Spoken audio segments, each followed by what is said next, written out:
দর্শক, রাজধানীর আফতাবনগরে আছেন আমাদের রিপোর্টার মাজহারুল হক মুহাজির। চলে যাচ্ছি তার কাছে। মুহাজির, বৈষম্য বিরোধী ছাত্র আন্দোলনের কর্মসূচি নিয়ে এখন কি পরিস্থিতি দেখছেন সেখানে? যে 9 দফা দাবি আছে সেই 9 দফা দাবিতে তারা এই আন্দোলন চালিয়ে যাবে যতদিন পর্যন্ত নির্বাহী আদেশ না আসবে। এখন পর্যন্ত তাদের যে দাবি আছে সেটা পূরণ না হবে, তাদের এই আন্দোলন আসলে চলতেই থাকবে, এমনটাই আমাদের জানিয়েছেন। এর আগে আমরা আসলে এই আন্দোলনে অনেক অভিভাবকদের দেখতে পেরেছি যারা আসলে এখানে অংশগ্রহণ করেছেন। আমরা বীর মুক্তিযোদ্ধাদের দেখেছি যারা এখানে অংশগ্রহণ করেছেন। আমরা বলতে পারি যে এই ইস্ট ওয়েস্ট বিশ্ববিদ্যালয়ের সামনে অর্থাৎ এই আফতাবনগর এলাকায় কিন্তু এখন সব শ্রেণী পেশার মানুষের একটা উপস্থিতি আমরা লক্ষ্য করেছি।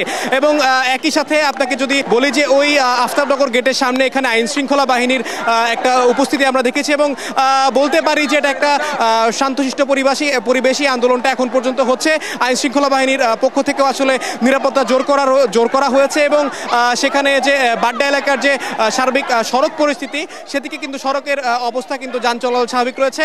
শুধুমাত্র তারা এই ইস্ট ওয়েস্ট বিশ্ববিদ্যালয়ের সামনে এখন অবস্থান করছেন, তাদের বিক্ষোভ মিছিল করছে এই মাথা থেকে ওই মাথা এবং 3টা পর্যন্ত তারা আসলে এখানে থাকবেন বলে আমাদেরকে জানিয়েছেন। এই ছিল আমার কাছে এখন পর্যন্ত ইস্ট ওয়েস্ট বিশ্ববিদ্যালয় থেকে সবশেষ পরিস্থিতি।